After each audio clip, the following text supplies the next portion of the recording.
Welcome. This is Yang Den. I am going to show you today how to make ground meat. In today's video, I'm making ground chicken. This is what I got from Sprouts. The ground chicken meat with 7% water. I usually would add this with some very lean chicken breast, but it's your choice. Most of the time when I make the ground meat, I make it with chicken or pork. It's not easy to find pork around, so I do chicken today. The ground meat that I make, it's like when it's like Italians use their sausage. So I use the ground meat for a lot of dishes. In Chinese cuisine, we slice the meat, we shred them or dice them. But ground meat is just a very easy substitute for a lot of things, and also it is the kind of meat we use in several dishes like mapo tofu, and then I'm gonna make another one that's use ground meat with the noodles also. Okay, let's start. What I'm going to need: sugar. I've got soy sauce here, and this soy sauce is optional. It's a dark soy sauce. It's mostly for coloring.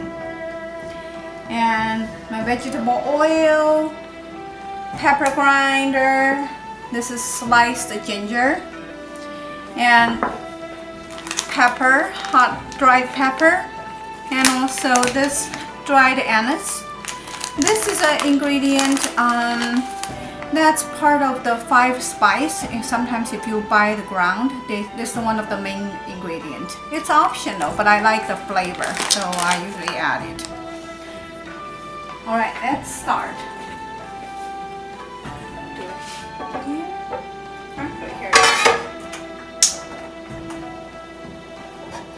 In a pan, I'm going to add because I'm going to be cooking 3 pounds of ground chicken. As you can see, they're here. And I'm going to add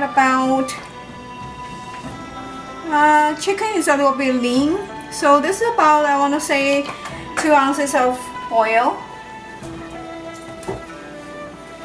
And let's put the chicken in and wrap this one.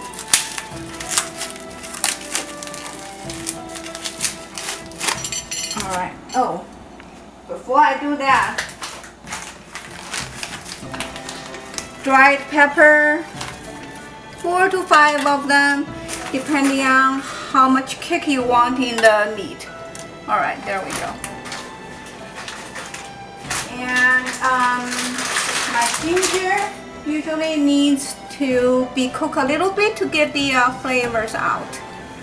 So I'm putting about 5 slices. Anise, I'm going to save it till later. Now, once the oil heats up, you can start to smell a little bit of the spice coming out.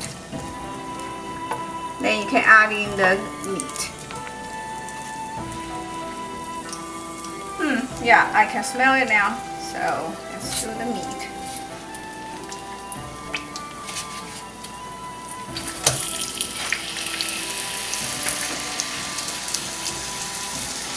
This is my chicken breast. It's leaner to make it a bit healthier.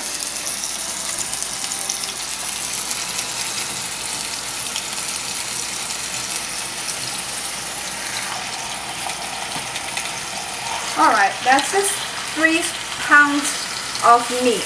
Once I add it in, just stir it a little bit, and then I'll start adding soy sauce and sugar in there. Here's my 1 clove of the anise. Put it in there. And soy sauce. Did I forget cooking wine? I did.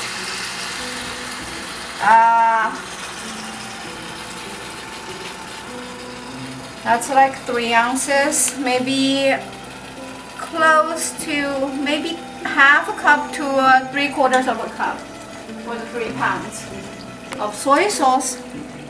And I'll add a bit of, as you can see, this is really dark, about 2 tablespoons of dark soy sauce.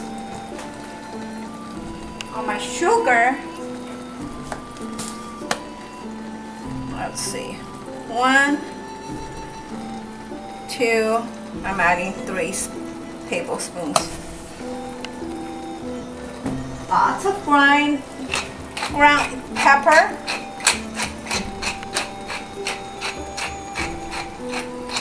And it is optional also, but I do like to add some cooking wine. The rice wine that the Asian people use a lot. Let's find it here. This is the rice wine. You can find them in all the Asian markets. So add about a couple of tablespoons. That's good. I'm just gonna stir it and let it boil. Bring it to boil. This is meat, so it does take time to cook. Total cooking time, I want to say, is about half an hour. And initially you need to stir it about every 5 minutes for about 10 minutes maybe. Then we can reduce the fire and cook for another 20 minutes or so. It hasn't boiled yet.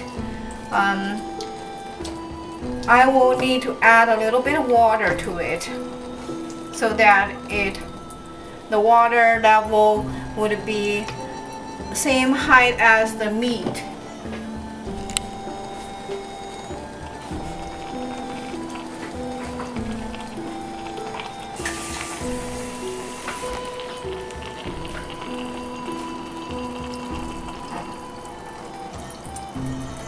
There we go. That's a 1/4 cup of water. I'll let it bring to boil.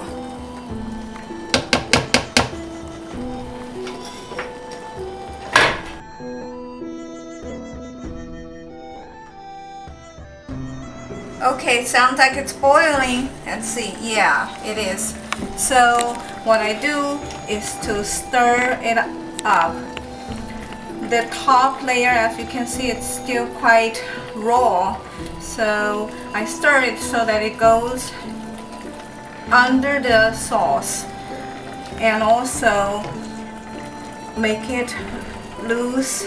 That way each little part of meat will be able to have sauce in them. There we go. Stir a little bit more. And make sure the meat is soaked in the sauce. Now I'm going to cover it and let it cook for about 5 minutes, then I'll stir again. Okay, it's boiling really big. 5 minutes. Now I'm going to stir it one more time and then reduce the fire to cook. So do the same thing, smash them to little pieces, and make sure the meat is in the sauce. And there's some whitish chunk here, so I'm smashing them a little further down. Like this one is a chunky. Okay. And the brown color you see is mostly from the dark soy sauce. So if you don't use that, then the meat is going to turn out to be much lighter. There we go. About smash it down. Good. Okay, I'm putting them, make sure they're in the sauce again. And I'm going to reduce the fire to 1/3 on the low. So low medium, about 1/3. That's the fire I'm gonna use, and I will cook it for about 20 more minutes, and then we should have the meat ready. Okay, that was 20 minutes. I'm stirring it one more time, and it looks like there's a little bit more liquid than I want. The meat should be cooked, but I want to reduce the sauce and make the meat more drier. So what I'm gonna do is turn the fire higher. I'm gonna turn it on medium high, and just let it cook for, my estimate is about 10 minutes or so. Then the sauce should be reduced. Right. That was actually about 15 minutes, not 10 minutes. So now you can see the sauce has been reduced. I turned down the fire low, and it's fairly dry, but the meat is still moist. So I like it this way. You can make it either drier or juicier. It doesn't really matter, but this is how I like it. Now I reduce the fire to low and just try to make sure the last bit of the whitish meat is covered with sauce that's flavorful, and stir it up a bit more, make it a little smaller, the chunks, and then I'll be done. I'll add a little bit of last round of pepper to make it a little bit more spicy and flavorful. And there, I'm done with the meat. And I scoop them up in the containers and store them away. They can keep in the refrigerator for about 2 weeks, and I use it in all kinds of dishes.